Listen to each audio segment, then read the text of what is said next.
ദൈവ തിരുനാമത്തിന് മഹത്വമുണ്ടാവട്ടെ. Bible reading പ്രോഗ്രാമിൽ സംബന്ധിക്കുന്ന ഏവർക്കും കർത്തൃനാമത്തിൽ സ്നേഹവന്ദനം അറിയിക്കുന്നു. ജോഷുവയുടെ പുസ്തകം 10-ാം അധ്യായം നമ്മളിന്ന് വായിക്കുന്നു. 9-ാം അധ്യായത്തിൽ വിജാതീയ രാജാക്കന്മാരെയൊക്കെയും ഇസ്രായേൽ ജനം കീഴ്പ്പെടുത്തുന്നതും എന്നാൽ തന്ത്രപൂർവം ഗിബെയോന്യർ അഥവാ കനാന്യർ വന്ന് യോശുവയെ കബളിപ്പിച്ചാണെങ്കിലും അവനുമായി ഒരു ഉടമ്പടി ചെയ്യുന്നതും അവരെ നശിപ്പിക്കുകയില്ല, സംരക്ഷിക്കാമെന്ന് യോശുവ വാഗ്ദത്തം ചെയ്തതുമായ കാര്യമാണ് നമ്മൾ വായിച്ചത്.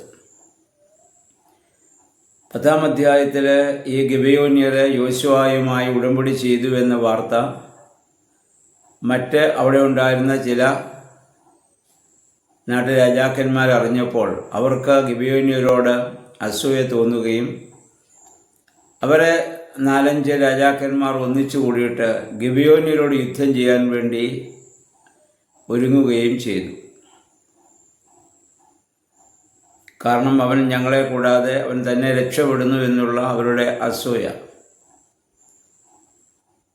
അങ്ങനെ ഒരു സാഹചര്യം വന്നപ്പോൾ ഗിബെയോന്യർക്ക് മറ്റു മാർഗമില്ല. അവർ നേരെ യോശുവയുടെ അടുത്ത് വരുന്നു. നീ ഞങ്ങളെ സഹായിക്കണം, നമ്മൾ നേരത്തെ ഒരു ഉടമ്പടി ചെയ്തിട്ടുണ്ടല്ലോ, ഞങ്ങളെ സംരക്ഷിച്ചു കൊള്ളാമെന്ന് അതിന് പാലിക്കണമെന്ന് പറഞ്ഞു. അപ്പോൾ യോശുവ യഹോവയോട് ആലോചന ചോദിക്കുകയും യഹോവയായ ദൈവം യോശുവയോട് പറയുന്നു, നീ ധൈര്യമായി പോവുക. അതിൻ്റെ അവൾ പറയുന്ന ഭയപ്പെടരുത്, ഞാൻ അവരെ നിന്റെ കയ്യിൽ ഏൽപ്പിച്ചിരിക്കുന്നു എന്നാണ്. മനുഷ്യ ജീവിതത്തിലെ ഏറ്റവും വലിയ ഒരു പ്രശ്നം ഭയം എന്നുള്ള ഒരു വികാരമാണ്.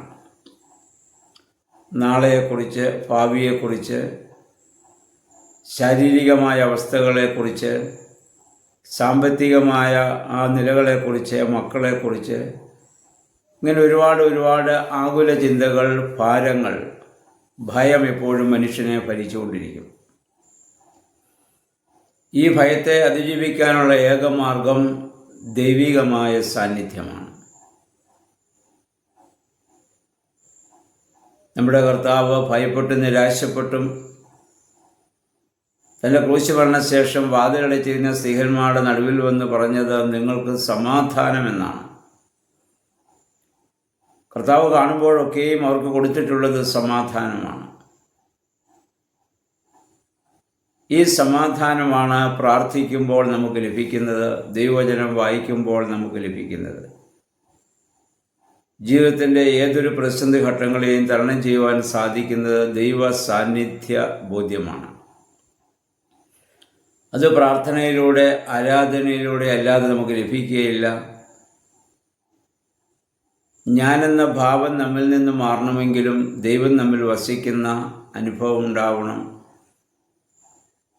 ദൈവം എപ്പോഴും ശുശ്രൂഷ മനോഭാവത്തോടു കൂടിയാണ് നമ്മുടെ കർത്താവ് പ്രവർത്തിച്ചതെന്ന് ശിഷ്യന്മാരുടെ പാദം കഴുകി താൻ കാണിച്ചു കൊടുത്തതുമാണ്.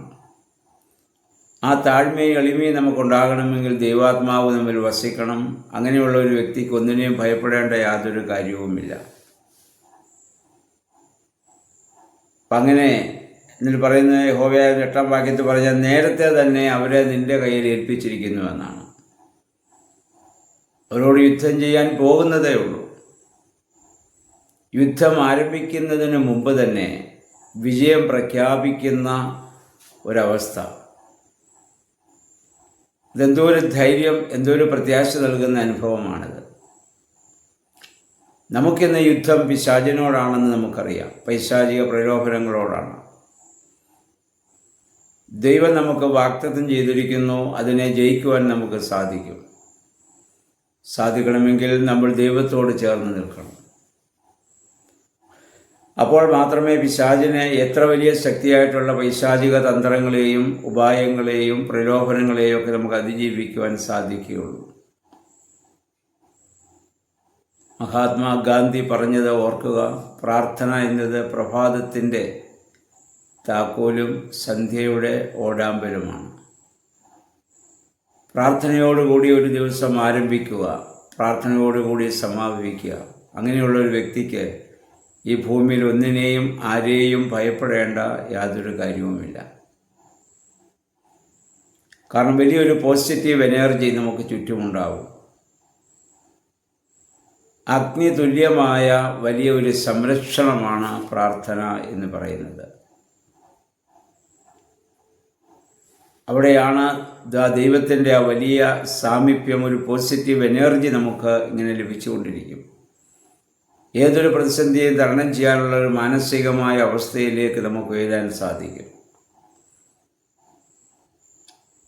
അതുകൊണ്ട് കർത്താവ് ശിഷ്യന്മാരോട് പറഞ്ഞു, എന്നെ പിരിഞ്ഞ് നിങ്ങൾക്കൊന്നും ചെയ്യുവാൻ സാധിക്കുകയില്ല. കൊമ്പിനെ മുന്തിരിവള്ളിയിൽ വസിച്ചല്ലാതെ ഫലം നൽകുവാൻ സാധിക്കുകയില്ല. ക്രിസ്തുവാകുന്ന ആ കൊമ്പിൽ വസിക്കുന്ന മുന്തിരിവള്ളിയായി നമുക്ക് ഈ ഭൂമിയിൽ ജീവിക്കുവാൻ സാധിക്കുമ്പോൾ നമുക്ക് നല്ല ഫലം കൊടുക്കുവാനും സാധിക്കും.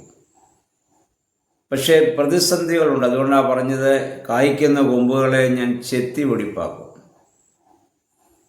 കായ്ക്കാത്ത കൊമ്പുകൾ ഉണങ്ങിപ്പോവുകയും അതിനെ എന്നിൽ നിന്ന് ആ തണ്ടിൽ നിന്ന് നീക്കിക്കളയുകയും ചെയ്യും.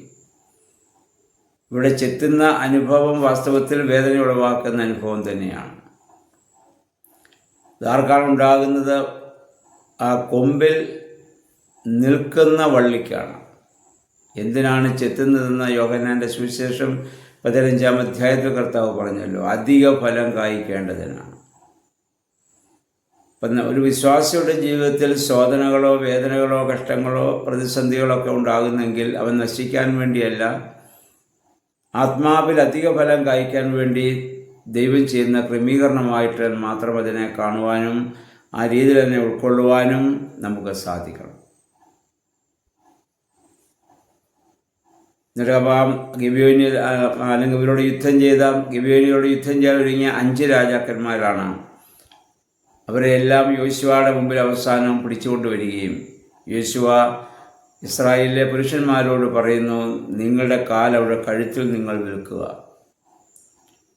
എന്ന് പറഞ്ഞാൽ അവരെ നിങ്ങളുടെ കാൽ കീഴാക്കിയിരിക്കുന്നുവെന്നാണ് അർത്ഥം. കാൽ കഴുത്തിൽ വയ്ക്കാൻ പറഞ്ഞതിൻ്റെ അർത്ഥം കാൽ കീഴാക്കി.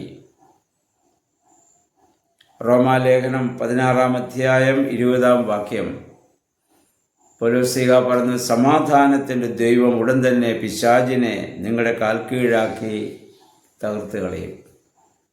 സമാധാനത്തിൻ്റെ ദൈവം ഉടൻ തന്നെ പിശാചിനെ നിങ്ങളുടെ കാൽ കീഴാക്കി തകർത്ത് കളയും.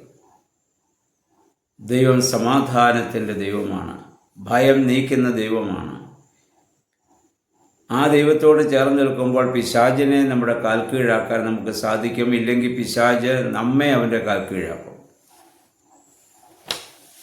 അതിനെ ഇടയാവാതെ പിശാചിനെ കാൽ കീഴാക്കുന്ന ജയിക്കുന്ന ഒരനുഭവത്തോടെ ജീവിക്കുവാൻ, ദൈവവചനം കൂടുതൽ വായിക്കുവാനും ധ്യാനിക്കുവാനും, വായിക്കുകയും ധ്യാനിക്കുകയും ചെയ്യുന്ന കാര്യങ്ങൾ ജീവിതത്തിൽ പ്രാവർത്തികമാക്കുവാനും ദൈവമേ, പരിശുദ്ധാത്മാവേ, ഞങ്ങളെ ശക്തീകരിക്കണമെന്ന് നമുക്ക് പ്രാർത്ഥിക്കാം.